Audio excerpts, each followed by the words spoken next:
কাজ পড়ে রয়েছে জানো বৌমা? তোমার শ্বশুরে চা রুটি খায় তো, আমার ছেলে অফিসে যায় তো, সকালের বাসি বাসন পড়ে রয়েছে, কাপড় চোপড় ধুইতে হইব। সকাল থেকে রাত পর্যন্ত শুধু কাজ আর কাজ। আমি কি এবার শুধু কাজ করতে আইছি না, বইয়া খাওয়ার লেগে আইসো।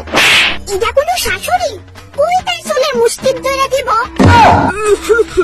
কি বৌমা, তবে কি আমি এই জীবনে আর চা রুটি পাবো না?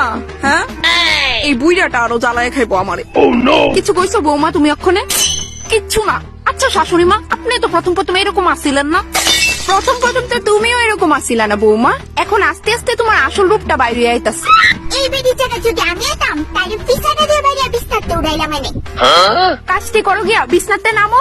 আচ্ছা শাশুড়ি মা, ছুটকে আইছে না? হ্যাঁ, ওই রুমে বয়ে রয়েছে তোমার বোন, একদম ঠিক সময় আইছে। চিন্তা করো না, তোমার সব কাজ হয়ে যাবো গা, নিশ্চিন্তে থাকো। বনু, বনু কই যাস? দিদি আমার কালকে স্কুল আছে, এলিকা যাইতেছি গা। না বনু প্লিজ শুন, আজকে যাইস না, নইলে তুই দুপুরে যাইস। না দিদি, তোরে তোর শাশুড়ি যে কাম দিতে সেইটা মনোযোগ দিয়ে কর, আমি তোর আর ডিস্টার্ব করতে চাই না। বনু প্লিজ শুন। না দিদি, জায়গা বাই। ছুটকির বাচ্চা, এখন এই সব কাজ আমার করতে হইব। ভাবছিলাম আজকে বিশ্রাম করুম, থাক ভাল লাগে না।